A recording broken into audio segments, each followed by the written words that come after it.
Hello, dear students. I'm here to discuss with you all the first workbook, and that is workbook on sets. Right.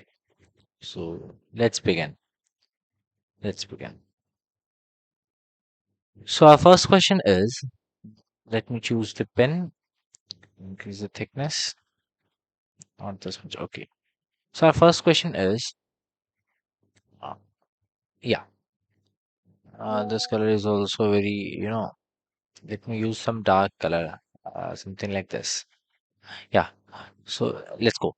A and B are two sets, then A intersection A union B bar is equal to. तो ये it is purely a formula based question. Just a minute. Just a minute. Yeah, let's go. Yeah. So A intersection, this is nothing but A union B's whole bar, right? So this can be written as what? A union A bar intersection B bar, right? And this, if I break it, I can break it like this. Now, right here I have applied De Morgan's law. De Morgan's law, right? Now here I'm applying distributive law. I guess you people are aware of all these things, right? So A intersection A bar and okay, there's an intersection in between them also, right? No problem. See, so you can simply like from this step you can simply draw your answer. How? कैसे? देखो, associative law, distributive की जरूरत नहीं है, associative लगा लो, ठीक है? इसको आप A intersection A bar intersection B bar लिख सकते हो, and this is nothing but 5 intersection B bar which is equal to 5. So this is your answer.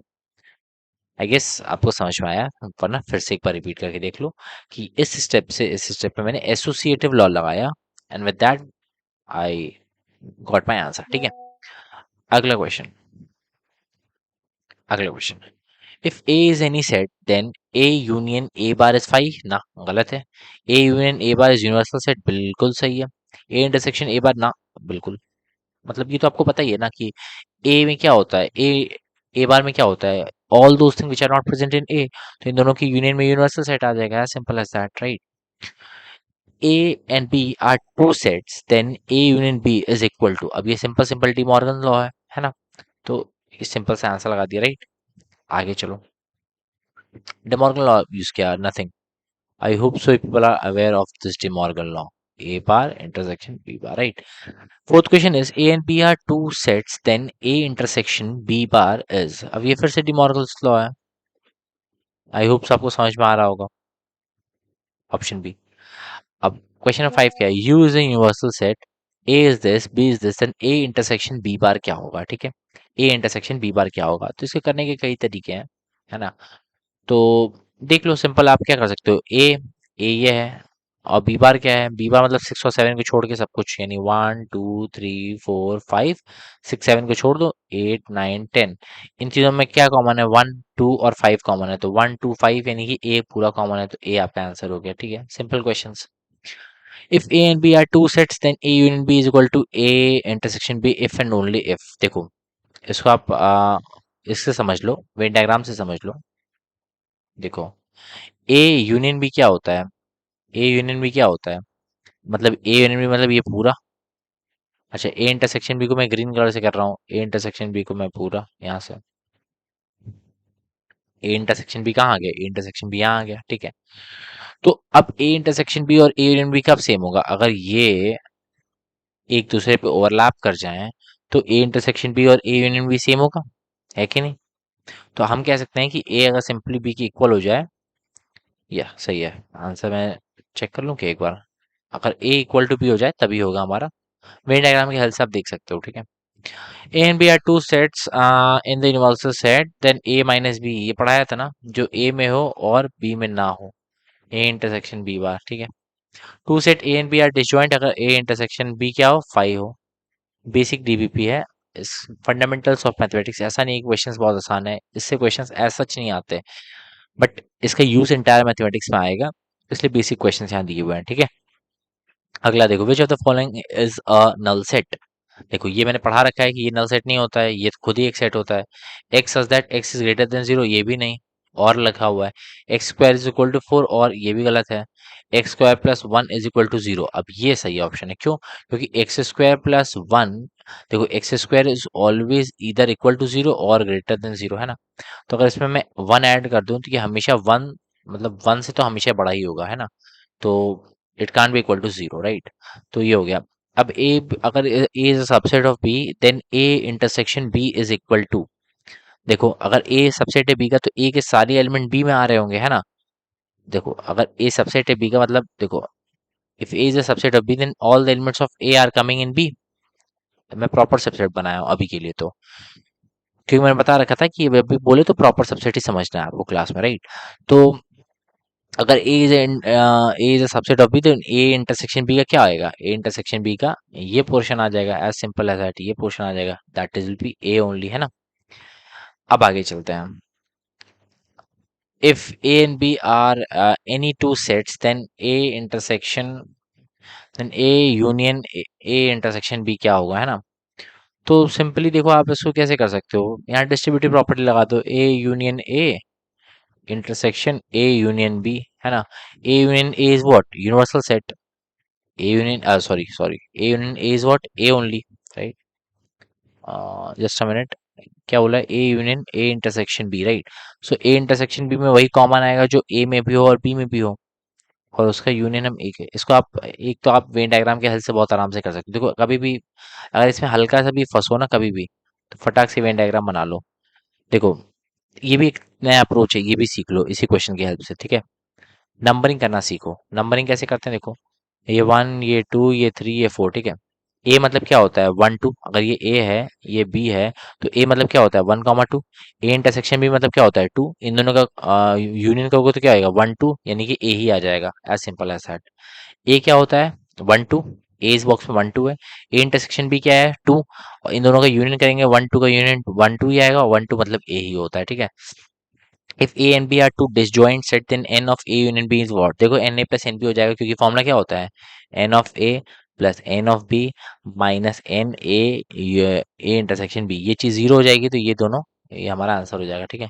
ए और बी दिया हुआ है, तो नंबर ऑफ एलिमेंट्स इन ए, देखो यहाँ पर या तो यूनियन या तो इंटरसेक्शन होगा, ठीक है। मुझे जहां तक उम्मीद है यहाँ यूनियन होना चाहिए, तो number of element in A union B क्या हो जाएगा, 1 2 3 4 5 6, यही आंसर होगा शायद। 13 का आंसर क्या है,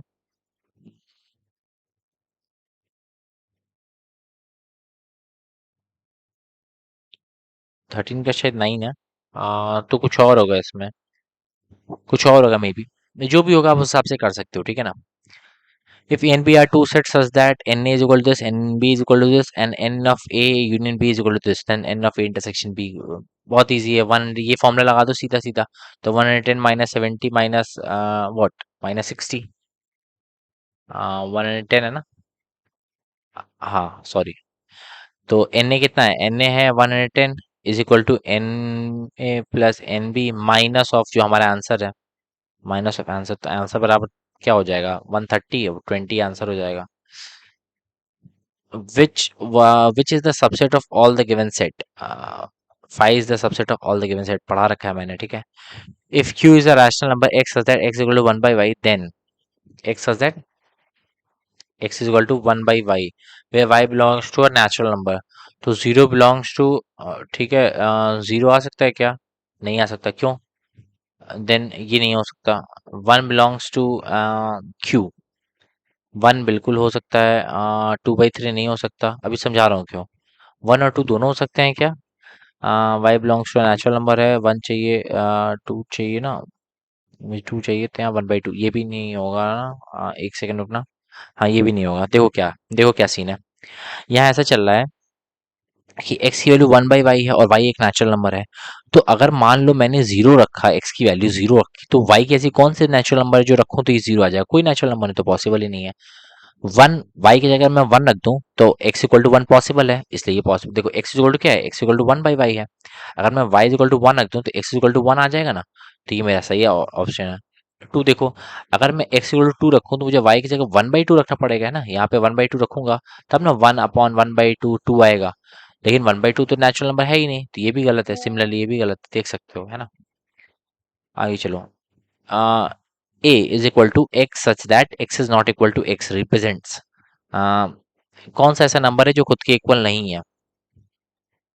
ठीक है, तो क्या लिखा हुआ है? A एक सेट है, ठीक है, और उसमें x है such that x is not equal to x, एक ऐसा नंबर है जो खुद के बराबर नहीं है, ठीक है।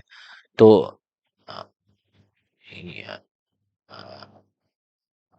ये खुद के बराबर है,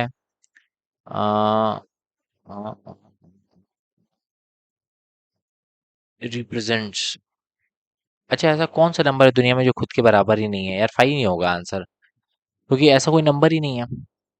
आप सोचो, आप -2 ले लो, ये भी -2 के बराबर है, मतलब कौन सा ऐसा नंबर जो खुद के बराबर नहीं है ना?